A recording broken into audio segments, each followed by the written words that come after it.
Hello, Delusion Dispeller here. Job interview went okay, but the hours aren't very good because I have a daughter I have to pick up from school, so not sure how that's all going to work. But I do want to make a video answering a few questions, and then I have kind of a little surprise at the end. So here we go.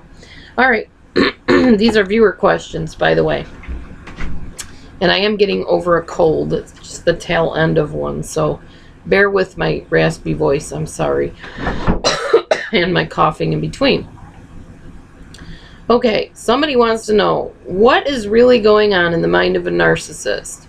Do they ever settle down for real, or do they end up alone? Okay, let's answer one of these at a time.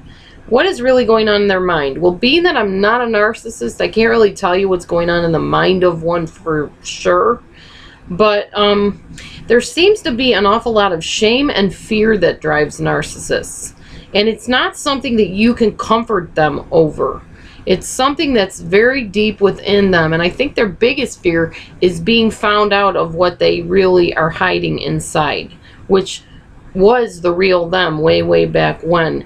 They've learned to hate the real them. So that's why they put on this false persona of who they are. And every time you start saying something to them like, I can sense that you're really a caring individual deep down inside, they don't like that. That's like, oh my gosh, I'm showing vulnerability, I'm showing weakness.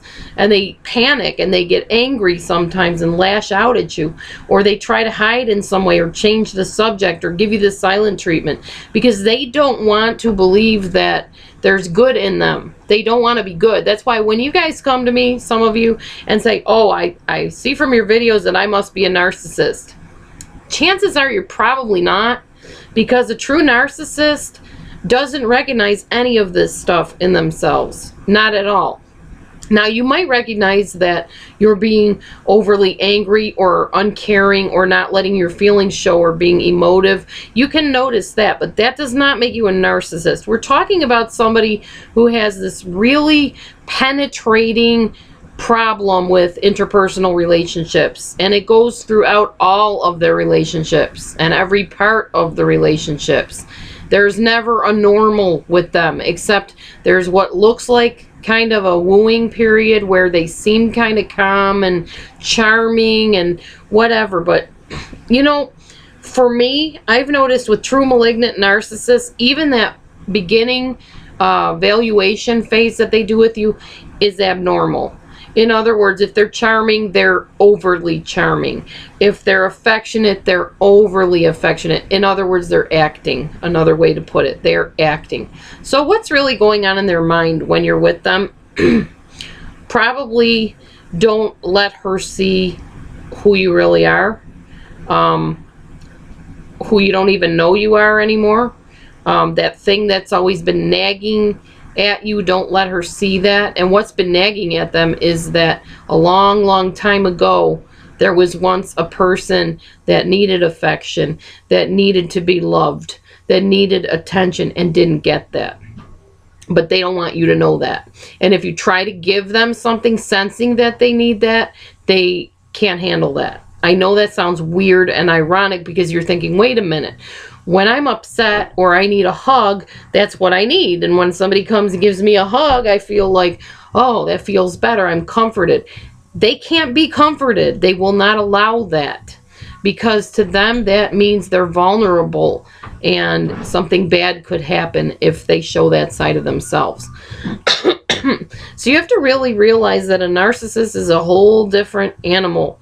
They are not your typical human being that thinks and reasons in a normal way. So if you're with one of these people, do they ever settle down? Yes and no. They settle down physically to an extent, like in a marriage or something like that, occasionally.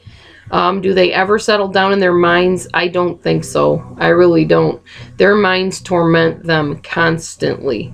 And I've been told that by narcissists, that it's a never-ending dialogue in their head that doesn't ever stop.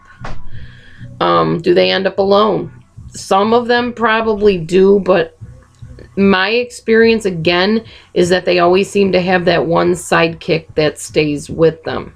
So do they end up alone? Probably not. They always have at least one other or a small group of people, or in politics and in leadership positions, there's many people that admire these type of people. They have groups of people.